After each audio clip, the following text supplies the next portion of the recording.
Joining me today is Lori Miller Kase, author of The Accident. A deadly hit and run shatters a quiet Connecticut town, and Hannah can't shake the chilling feeling that she knows what's behind the wheel. It might be her brother Rob, it might be Zach, Bob's best friend and the first boy who's ever really seen her. And the truth might destroy her life. Lori Miller Case brings us a coming of age novel with engaging lessons about life choices and their consequences. Lori studied creative writing at Brown University and at Wesleyan University, where she earned a master's degree. Her articles, essays, and fiction have appeared in many publications, including Literary Mama, The Atlantic, Brain, Child, and Discover. As a journalist, she has worked as a reporter-trainee at the New York Times and a health editor at Vogue. Welcome to the show, Lori. Nice to have you on today. Thank you for having me, Kathryn. All right. This is a coming of age story. Lori, why are coming of age story or novels, I should say, why are these novels so important? Well, um, we've all been there, first of all. And I think that teens make really interesting characters because they are still discovering how the world works and trying to find their place in it. So there's lots of room for discovery. Um, they have really big emotions, so they make for really interesting storylines. And they are sometimes impulsive and don't really think ahead to the consequences of their actions. So they make mistakes like we all do. Um, so I I, think I one, tend to love books that center around young characters, whether they're adult books or young adult books, because I just think it's really interested to be inside the mind of a teenager. yeah, and I also think, I mean, why in your book particularly would be important because when you, and you just mentioned this, and I think I mentioned it in the intro as well, but it's really the beginning, I would say, where these life choices have consequences and and one becomes aware of those becomes aware of that really that we're making choices that do have life consequences and that one these teenagers have to deal with that maybe for the first time I guess Right. and make decisions that are going to impact their lives and I really perhaps you don't think about it too much before teenage years. I mean, so it becomes something that I think that is the beginning of all of um, uh, understanding what your choices may lead to. I mean, Yes. And I also think that it's that you start to become aware that your choices may affect other people's lives as well. And that's a big issue in this novel because Hannah realizes that her choices and the choices of the people she loves, her brother and her boyfriend, are affecting other people and changing other people's lives as well. now, as I understand it, the novel is based not exactly, but something that actually happened in your community. You're from Connecticut. Yes, it wasn't exactly what happened, but one of the things that inspired the story is that around the time I was writing it, there was a tragic accident in my town in which a van full of adults crashed into a car driven by a teen, and two of the adults died. And though it was not the teen's fault at all, um, I always felt really sad for this young person that was going to have to maybe forever carry the burden of knowing that they had been in an accident that killed two people. And I wondered at the time how a young person could deal with that or get beyond that, or if they could even get beyond that. And when I'm thinking of story ideas, I start asking myself a bunch of what if questions. And in this case, I started to think, what if a teen was responsible for a fatal accident? And what if he or she kept driving? And then what if one of their family members knew that they had been involved in that accident? What would they do with that knowledge? And I would think as a parent, um, I would think that the family member would be inclined to protect one of their own, but at the same time, how do you keep a secret like that? So I just thought that would make for a good story. Well, it does make for a good story. Yeah, it really is a good story. But it brings out all, I guess, the issue of loyalty too. I think Yes. that's one, right? One of the, like, Hmm. who are you loyal to? Yourself, your boyfriend, your parents, all of that. I think that comes into, um, that's one of the issues Yes, that, definitely. yeah. I think divided loyalties is a major theme in the book, and I think that teens often have to deal with conflicting loyalties um, at that age, whether it's between parents and a love interest, or parents and friends, or even friends and a love interest. So, and I also think that teens sometimes have to have these moral dilemmas where they have difficult decisions to make that are going to have important implications. And I don't think they always realize what those implications are going to be until they're deep in these situations, like Hannah is in my And book. yeah, and Hannah, just I don't know, the heart versus the conscience. Like, where's your, we want to make a decision based on your, love interests, those, your heart versus what you think you should actually be doing, the right thing to do. That's one of the issues in the book as Right. well. And what happens in this story is basically that Hannah overhears, very early in the novel, Hannah overhears her brother and his best friend, who over the course of the novel becomes her boyfriend, her first boyfriend, actually. She overhears them talking about what seems to be the accident that has just happened and that everyone in the town is talking about.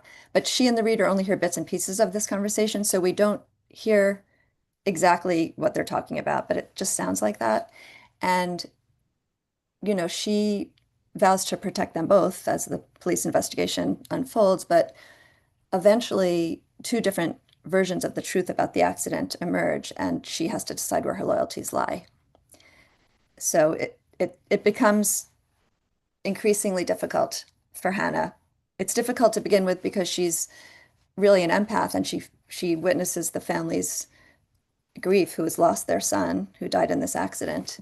And she feels terrible, and she puts herself in their place and imagines the empty spot at the dinner table, where their son or brother would have been. And at the same time, she thinks that Rob and Zach, her boyfriend, might have had something to do with it, and she wants to protect them. So she finds herself lying to a lot of people, or keeping back information. But as I kind of reveal over the course of the book, that even not doing something and not saying anything can also be making a choice that has its own consequences as well. Not doing something is always a choice. You're absolutely, Exactly. yeah, exactly. It's maybe one of the bigger choices, right? Hmm. Okay, we've been talking about loyalties and uh, making choices based on how you feel or based on what your conscience is. I don't want to give away the whole story, the whole book, because it is, I know. Yeah. yeah. And what about guilt? That comes into play, I think, is an emotion in Did you say this. guilt? Guilt, yeah. Oh, yes. Hannah is plagued by guilt because of what she thinks she knows. We don't find out the exact nature of what happened until way later in the book. Well, really, till almost the end of the book. But yeah, she feels extremely guilty because, first of all, she is lying to her best friend, who she has always told everything to, but can't really tell her what she knows about this. So everybody's always talking about the accident at school, and she doesn't participate. She doesn't reveal that she knows anything. Her parents are constantly talking about it at the dinner table, and she's trying to not give away that she knows anything. Um, but she sees members of this boy's family who has died, and she knew this boy who has died, and she thinks back to her encounters with him, and she feels really guilty. So So, the guilt plagues her, so the but guilt, she's not yeah, really sure what to do with it. she has a lot of choices, a lot of decisions to make that are obviously going to impact her whole life. But then also, as a result of this, a lot of other things, family secrets, she begins to hone in on a family secret, right?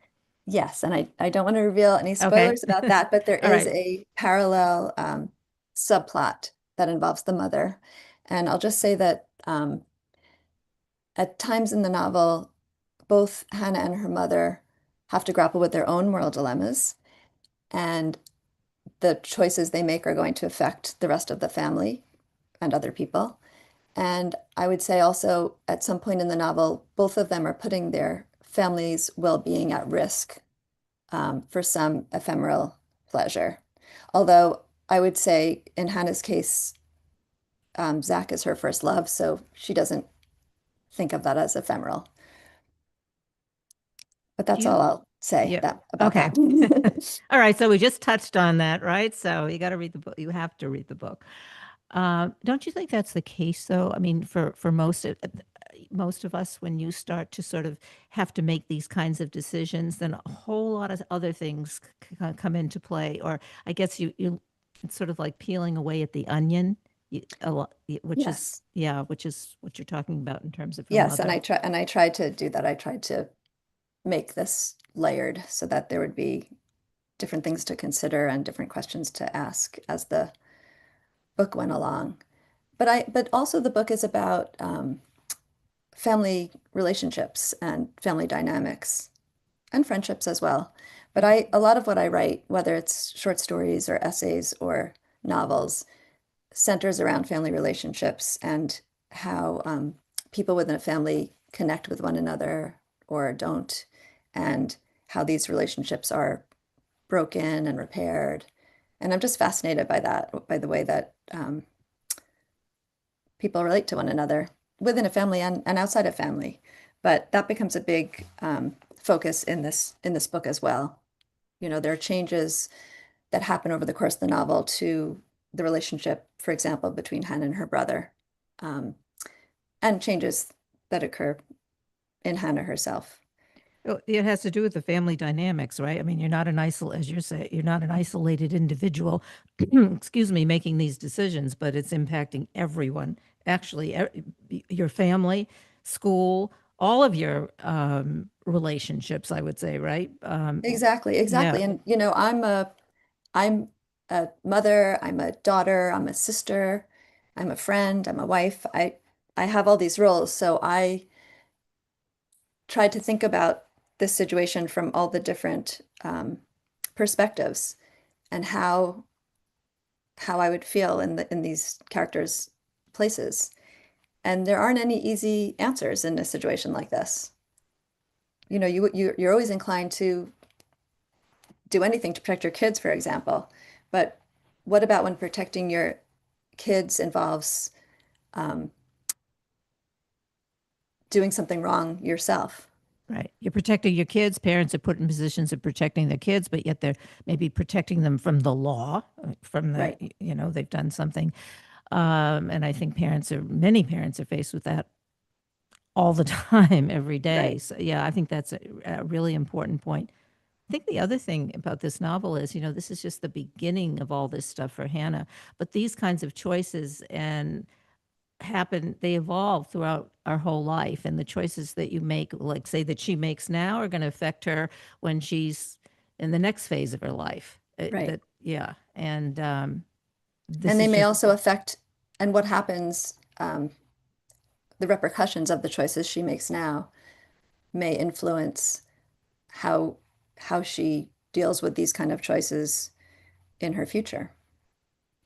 and do you think it's the first time that, especially at this particular age that Hannah is, um, she's experiencing how really painful these choices are. I mean, when you're a kid, it's a before you have or before you're aware that you are having to make this kind of a choice. Um, it's kind of easy, or it can be. You're I not really, agree. yeah, you're not really that responsible. But now I am responsible, and or she is responsible, and it's very, very painful.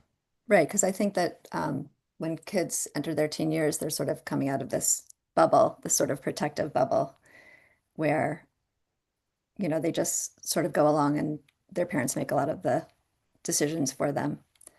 Um, And then once you hit the teen years, you're sort of trying to forge your own way and become more independent and make your own choices. But some of those choices are really difficult to make. Yeah, and does this all fit into also just, let's say, being a teenager? Even if something catastrophic doesn't happen like this, for what happens in the book, the accident, but even when things supposedly you're in middle school, you're a teenager, and you don't have to make this kind of a decision or these kinds of decisions, it's still always fought with I don't know, controversy, turmoil, whatever it is. And this Definitely. is And I one, and yeah, I was like, such a worrier as a kid. I was constantly worrying about things. And I had a pretty good childhood. I didn't have anything catastrophic happening in my childhood.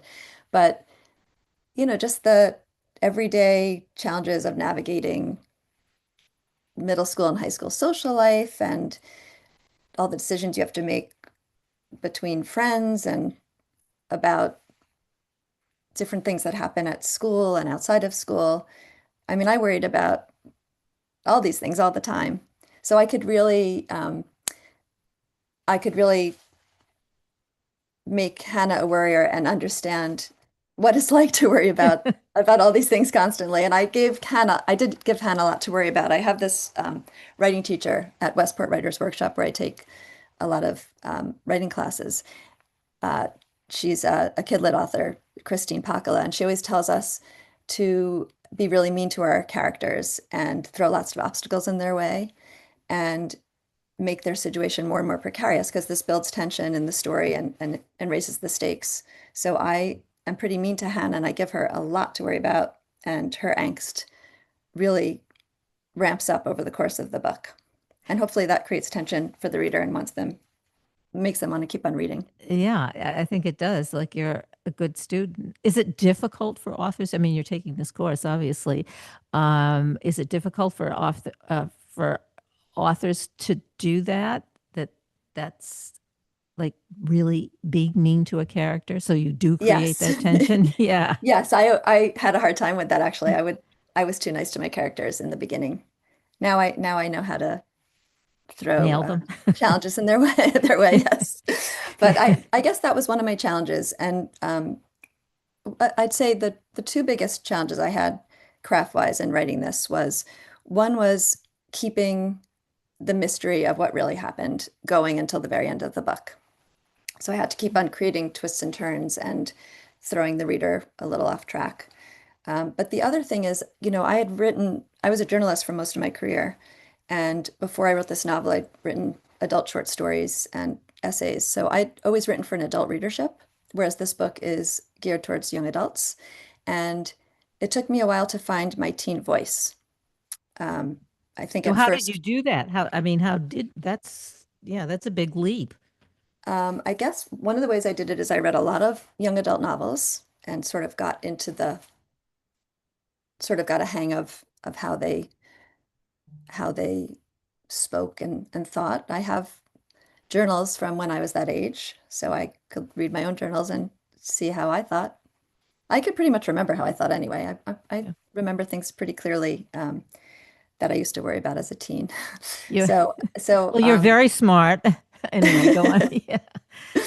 but yeah, that's something I definitely had to work on. And actually, this book started out being in third person and past tense, and I, over the course of many revisions, made it first person and present tense because I wanted it to be really close to the narrator and I wanted the reader to be really inside the character's mind. Um, and it took a lot of revising and editing to get there. But I would workshop my work with my classes on writing books for kids. And some of the people in my classes had kids that were that age. So they would point out if I was using language that they didn't think a teen would use, or if I was using a slang term that was no longer being used.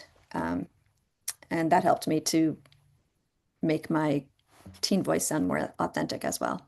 Well, you said you're a mother. I don't know how old your kids are, but I mean, did you wake up in the middle of the night and think about, well, the choices you were making, okay, making you maybe perhaps, Of yeah, course. anxious, like, you know, Yes, and yeah, of course I did. Of course I did. And actually, when I was writing this novel, another thing that influenced this story is that when I was first writing this novel, I was the mother of two teenage drivers. And every parent who has young drivers yeah. at some point goes to those dark places where you worry about all the terrible things that could happen and you worry Yeah. about your kids getting hurt How while they're about all the driving. time, every time they get into the car and Yeah. stuff? Yeah, go ahead. And you worry about them inadvertently hurting someone else. So yeah, that was also playing around in my head too. And I started thinking about that, like, what do you do? What would you do if something like that happened? I just started thinking about that a lot. I also, I have a very specific memory of backing out of my driveway one morning when I was thinking up this story idea before I started writing it. And, I lived in this neighborhood where there were a lot of little kids, and they would just sometimes pop up in the road or in the driveway out of nowhere. So I had to just be really careful when I was driving in the neighborhood. And I just remember backing out of the driveway and thinking that if you get distracted while you're driving for just 1 second, something terrible could happen that could not only change your whole life, but can affect so many other lives as well. And all of this was kind of swirling around in my head when I wrote this book. It's interesting because that's kind of like a defining moment. And I also had one similar, but I was picking up one of my kids at Montessori school, and I had a big SUV, and this little tiny dog ran. I didn't see it, and I ran over his leg. And I was like, "Oh my God!" And the person who owned the dog, it was the dog's fault, not my fault. I mean, she knew that she had let him go, blah blah. But I have never forgot. I was thinking, what if that had been a kid? And it's I know so it's yeah, interesting that you say that because my I have a dog who actually ran into a car when he was 1 year old and lost his leg. His The car went over his leg, and the person, my neighbor who hit him, and it was totally my dog's fault. The dog ran into the car's wheel, um, but she was devastated about it, yeah. and I felt really bad for her because it wasn't her fault at all. But it's scary. But Um, it's scary, and it is a defining moment. But it was a I never forgot it. So anytime I was near I would. It was just something that I was terrified that I would that well could run over a kid or anyway, it stayed with me. I guess in a positive way, right? It yeah, makes you more yeah, definitely. cautious. Yeah. Yeah. That so this book, the whole thing is about a kind of a journey of self-discovery, right? Yes, it is. Yeah. And I don't want to I had a question I was going to ask you, but I'm not going to ask because it will give away part of the part of the story, right? Yeah. Let's get into more about you and about your decision to go back and to do as you say, you wrote you're always writing about adults, and then you just jumped into this, and now I'm going to write a young adult novel. Did you read a lot of other young adult novels? I mean, they really are important. I mean, it's such a critical age and stage, and when kids, Yes, yeah, I did, and I always had it in the back. I had a long journalism career, but I always had in the back of my head that I would write a novel someday. I was really into fiction writing when I was little. I used to write stories for fun when I was in elementary school, and I did some creative writing at college, but I put aside my fiction writing when I went into journalism, and um, when I turned 40, actually, I decided that if I was going to ever write a novel, I needed to get back to fiction writing. So I enrolled in graduate school then. Um, so I would get writing again, my fiction. And when I started this novel, it wasn't a YA novel. It was actually an adult short story that I was writing in one of my workshops I did with one of my Wesleyan professors after I graduated from grad school. And I think I realized first I realized that it was that a short story was too small a container to contain what I wanted to do with this novel. So I decided it was a novel, and I decided it should be a Y novel because I wanted to um, kind of get closer to my teenage character and really um, kind of immerse the reader into her world and what was going on in her head. And all the books, all my favorite books. I mean, my adult favorite adult books like Atonement by Ian McEwan or Demon Copperhead by Barbara Kingsolver, um, All the Colors of the Dark by Chris Whitaker. They all center around young teenage characters, at least at some point in the book. Even if they eventually grow up, we're in their point of view for a while. And I also love reading YA books. Uh, so many YA books I find fascinating too for the same reason. Yeah, and I'm thinking of To Kill a Mockingbird. Exactly. Yeah. To Kill a Mockingbird. I mean, a lot of the books, they didn't really have a YA category No, not at when I that was growing time. up, Yeah, right. but To Kill a Mockingbird would probably be in there, The Outsiders, Judy Blume's books. Um, but as an adult, I've read, all of John Green's books, and I love the book. E. Lockhart is an amazing YA writer. She wrote We Were Liars, and there's so many, there's so many good YA writers. And Well, you've joined the group. We only have a couple minutes left. I could keep going with this conversation. I want to make sure that people, I've been talking to Lori Miller Case, and her new book is The Accident. Get out there. Lori, to tell us, give us platforms or websites to go to. So, okay, yeah. so it's available on all the major book-selling platforms: Amazon, Barnes and Noble, Bookshop, some local independent bookstores. You can find out more about the book and me on my website, which is www.lorimillercase.com. That's LORIMillerKase. There are links to the different places that carry the book and where you can get signed copies. And there is a book trailer that my filmmaker nephew made for me. Oh, And great. Yeah, you can also follow me on Lori Miller Case Writes on Instagram. fantastic. Great, great book. The Accident, again, Lori Miller Case. Yeah, get out there, read the book. Thanks so much for being on the show today. Thank you so much for having me. Yeah, great having you. Thank you.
Joining me today is Cynthia Rivard, and her new book is A New Breed of Leader, A Guide to Healing Humanity and Peaceful Revolution. It has become impossible these days to escape the never-ending discord and dysfunction that is becoming a defining marker of our current moment. The systemic and social conflict seems to be increasing by the week, and many are growing overwhelmed and disheartened with the state of our world and its implications for our future. However, we need to remember that we are capable of so much more, and recognizing these innate traits is the first step in moving past them. Cynthia Rivard teaches that we are capable of learning and growing beyond the limits of our baser instincts and possess the ability to develop and nurture a more compassionate world that prioritizes compassion, community, and peace for us all. She's a leadership and intuition expert, author, and an environmental advocate, and she has ethical practices and proactive solutions that support businesses and humanity into the future. Welcome to the show, Cynthia. Nice to have you on. Well, thank you, Kathryn. I'm so happy to be here. This is a big job for all of us. And so I think what you have to say is really important because to me, sometimes it seems like our ability to heal humanity gets less and less each day and that we're not really going forward. So obviously that's why your book is so important. But yeah, so let's start with that. What about all these dysfunctional behaviors that are causing us to become getting away from community, this individualism, which is not necessarily helping us. And in the context of today, because things do change over time, right? Let's start with that. Right, absolutely. So many places we can go with this. I guess the first thing for healing is to recognize the instinctual programs first and foremost in ourselves, because we can all do more to heal within and then emulate that peace and powerful influence without. We all have influence in our lives, even though nobody's given you a leadership title. You have influence in the lives of others, or perhaps you have a leadership title, but there are a lot of other places in society that you have influence. So recognizing that and recognizing the instinctual programs that are running and innate in all of us will help you move past your own. And once we recognize that and move past it, it helps us to recognize it in others and have more compassion for what they're going through. When we see all of the vindictiveness and the conflict and the name calling, it allows us to seed more compassion and step forward in a way that breeds communication rather Okay, so than I'm going to stop you conflict. there because that's a lot.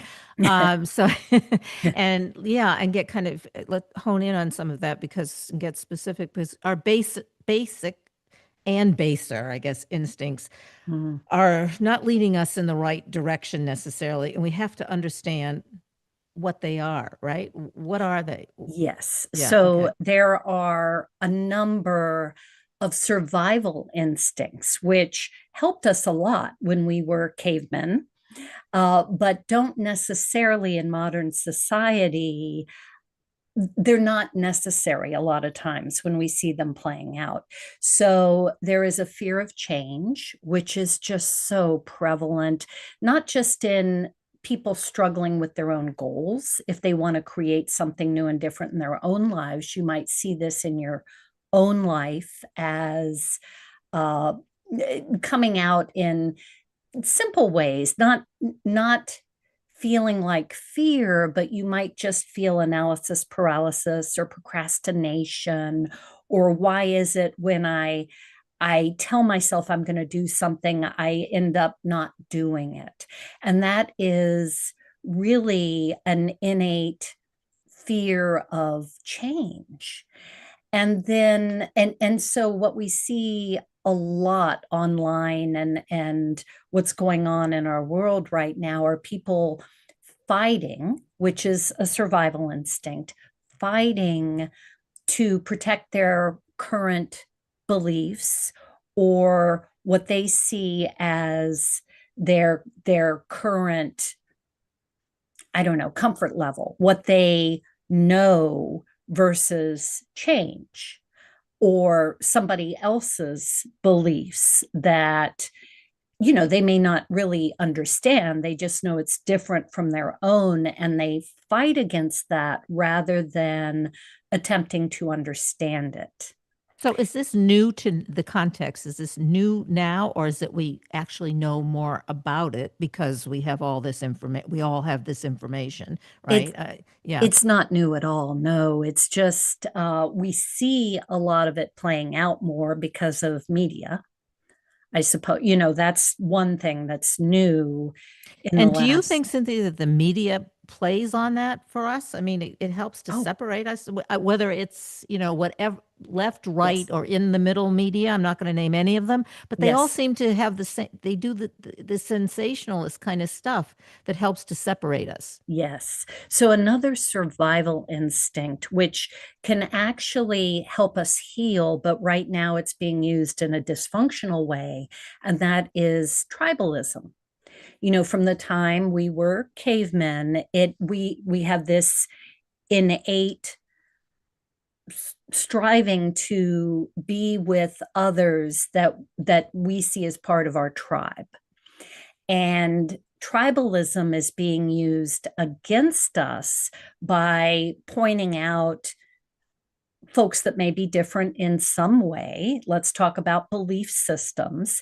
They're different and therefore they're a threat and they're evil, versus, well, we're all more alike than we're different. We are, in our context here, we are one nation.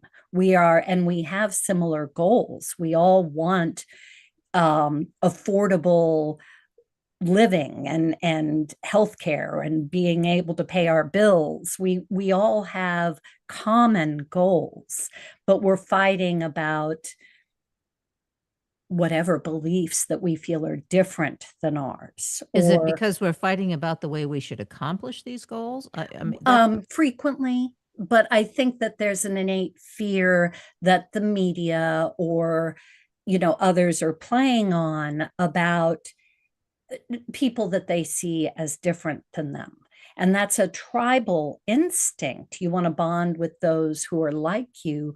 Whereas we could just reframe that and say, well, we are one nation. Let's bond with our communities, as diverse as they may look or think. We are one nation, or we're one global community. We are actually very alike, and it helps to focus on the commonalities and look up maybe another level at common goals.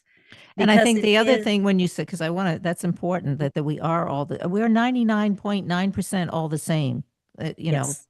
Yes. that, whatever we look like or sound like, we are the same human beings, right? Which is what you're saying. But, Yes. The other thing, and I just want to kind of touch on this again, maybe, that the media, the sensational stuff, sometimes I'll hear senators from both sides of the aisle talk about how they were able to resolve, big issues that we never hear about on a day-to-day basis, that there was consensus. And those are, is it because that's not exciting news, or because, it doesn't sell news? Because, and I'm always quite surprised. Oh my, well, why didn't we hear about this? Well, it's the same thing if you look at other types of news. There's a lot of good news, but what you see in the headlines is the bad stuff. Yeah. There was a time in my life where I just turned off the news altogether because it was all so negative and debilitating and heavy. But that's not what's going on out there. If you look in your community, there are so many amazing people doing amazing things and making an effort. And that's not what sells news and what people are focusing on. Yeah. And it is this coming together and working together. A really good example would be when there is a community crisis, like extreme weather events. Horrible. I mean, there's a lot of horrible things that can go on with that, but you see communities coming together and not asking, oh, well, wait a minute, what are your political views? They come together as one unit and work together and help each other through those extreme, horrific times. I think that's an excellent point, and I think that's not always illustrated in the news when those kinds of things happen, like during Right. a climate crisis. The news will focus on this person was a hero and that person was a hero, but not necessarily talk about how the community, as you're saying, came together. Not everybody has to be a hero or has to make some big splash. It's everybody together doing something to navigate or mitigate the circumstances. Anyway, That's right. yeah. And that brings up a really great point I'd love to make before we move on, if you don't mind. Yeah. Most people, because they don't have a title or maybe don't see themselves as a leader, don't appreciate the impact that they can and frequently do make in their daily lives with the people they interact with. Just a smile and some positive energy can go a long way. And we don't see that in ourselves and appreciate it. And when you recognize it, you can lean in and do more of it. And be more intentional about it. But people they see that, that hero thing or those people that perhaps could make a difference as outside of them or different than them. And it's not. It's everyday neighbors that just feel compelled to do something and take a small action to help someone that they see that needs help. What about this? I have a friend who's always often tells me, I only hang out with like-minded people. I don't think that's necessarily a good thing. So let's talk about that. Yes. Well, that is a little bit of tribalism, but it's also, I think, these days, especially a protective mechanism, because it sounds like they're trying to protect their positive mindset. They don't want to be around people that are going to perhaps stretch them into a new perspective or something that they might feel a little conflict coming up about. They're trying to protect themselves, and that's why they want to hang out with like-minded people. And there's nothing wrong with that if it's helping you build your talking points, let's say. But it's not going to make a difference in the world if you're never interacting with those who have different ideas. And it's actually, if we can all embrace a little bit of a shift in the paradigm and appreciate differences, different perspectives, as what they are. They can be eye-opening. They can present different perspectives we never thought of. And the only way any community ever makes progress is when there are new perspectives introduced. And not all of them may be positive and adopted, but there have to be different ways of thinking for progress to ever be created. I think the words that, as you're describing it, I think of curiosity and connecting. Be be curious about, other, as we're talking, other people, other tribes, other groups, other people different than yourselves. And then you may have the opportunity to connect. That's yeah. absolutely, a lot of people say, well, I just can't talk to X, Y, or Z person because they're out there with their beliefs. And I always say, well, start with not sharing yours, but just trying to understand theirs. Just be curious, ask questions, and not from a lens of trying to figure out how to convince them to believe as you do. but just to understand them a little better, because that's how we nurture compassion. And we all have this innate desire to be seen and heard. So when that other person feels heard, like you really see them as a human, whether you agree with them or not, you want to understand them. Over time, they'll start to let their defenses down a little bit and listen to you as well. You build rapport and trust that way. Now, you're talking now as you are the expert, a leadership expert. I think I mentioned that in the beginning. There's also something you're an environmental advocate. So can you talk to us about that? Well, it is the biggest crisis facing us right now, but I Facing haven't all of us, all of us, all yes, of us, around the right? globe. Around the globe.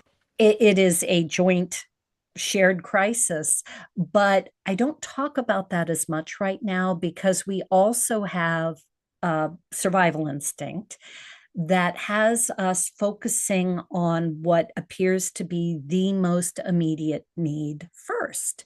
It's just normal. So if you feel like you have a financial crisis and you can't pay your bills, or there is war brewing, you're not going to want to talk about solving the environmental crisis. So, as much as it absolutely is the biggest threat mankind has right now, I feel like we need to get our legs under us and learn how to appreciate and talk to each other as fellow humans diplomatically in order to bring solutions forward that can help the environmental crisis. So, in other words, we have, let's say we have 10 things that we have to address. And you're saying, but the first thing is, well, in terms of economics, right? We want to live well, be healthy. That comes first. Well, people need to feel safe. They need to feel like, yes, their basic needs are being met before they're going to open up to the idea of discussing, well, we've got this huge environmental crisis going on, which of course, how do you eat an elephant? One bite at a time. We do need to start or continue to take actions to help the environment. But I think for most people in our nation right now, there are more pressing needs. And so when it comes to the environment, they tune out. Or another survival instinct we didn't talk about is the freeze response. They pretend it's not going on, or they deny it because they heard something somewhere that they wanted to believe that it wasn't a thing, because if it is a thing, it's a threat, and that puts us into some kind of survival instinct like the freeze response. So they're putting their heads down and their blinders on, and they're not paying attention to it because it's a big threat, and they've got other things that they feel like are more pressing, that like paying their bills, that they're focused on. But are we talking about sort of micro and macro? Like, can we help? Or is there a way to kind of bridge that gap to understand that perhaps, we have all of the, say, the climate crisis, how that is related to your economic situation? I mean, if you keep having constant hurricanes in the South, and your house doesn't survive, and you can't, Right. it becomes a very costly situation. Can we help make those connections, or should we not? Well, no, absolutely. But this goes back to a lot of people are in denial.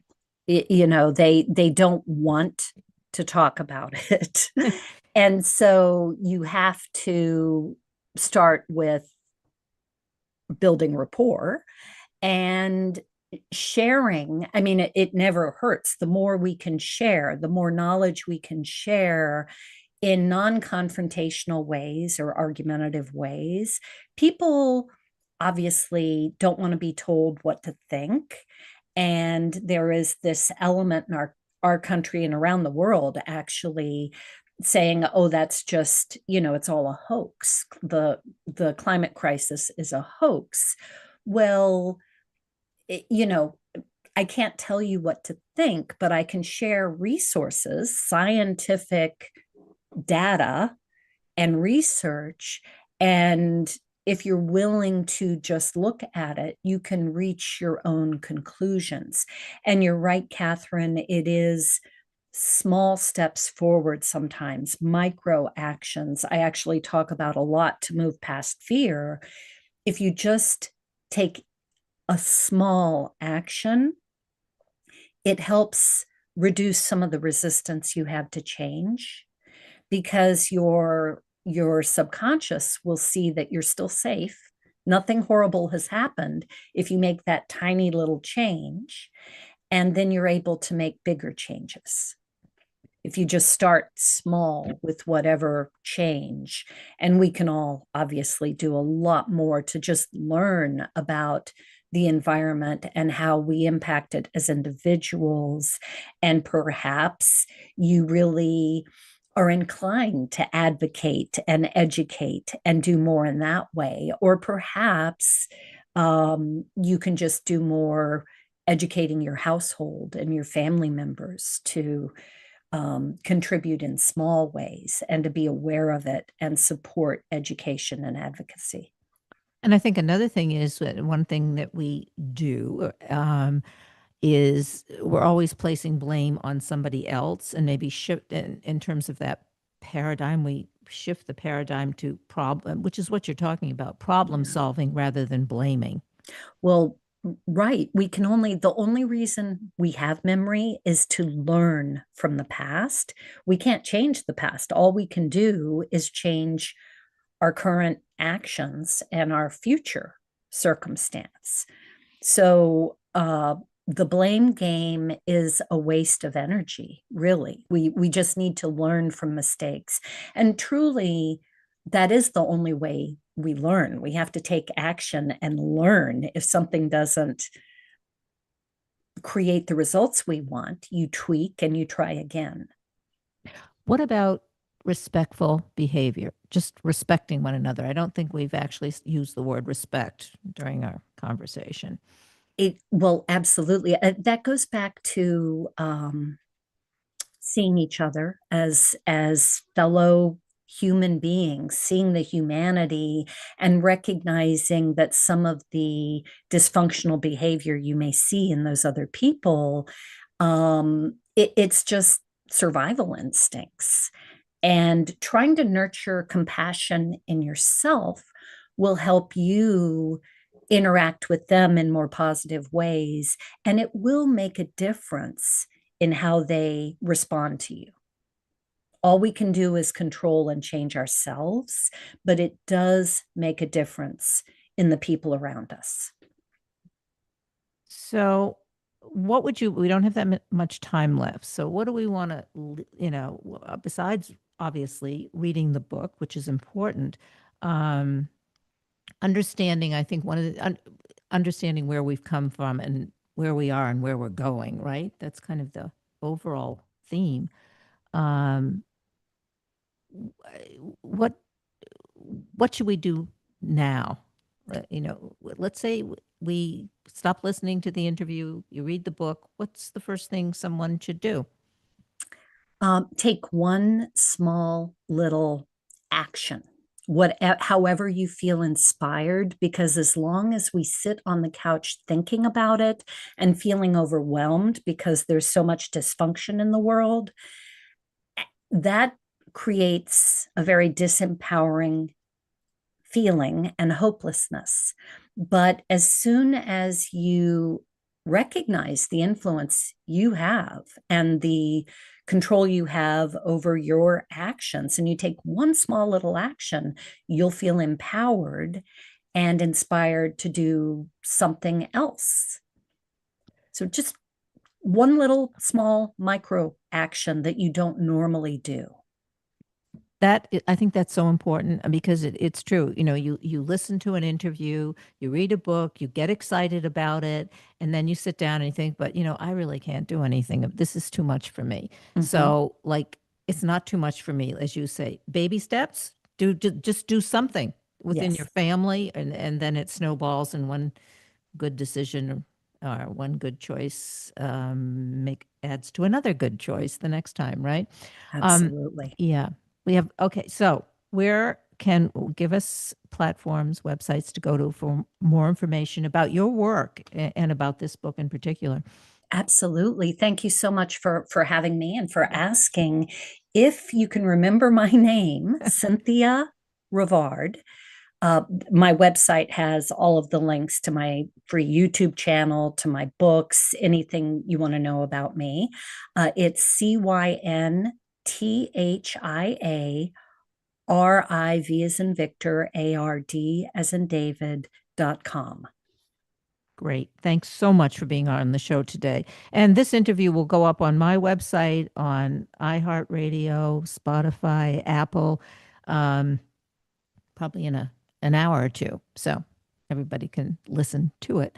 But Cynthia, thanks so much. A New Breed of Leader is the title of the book. A New Breed of Leader, A Guide to Healing Humanity and Peaceful Revolution. Thank you so much, Kathryn, for having me. It's Thank great, you. great speaking to you. Thank you.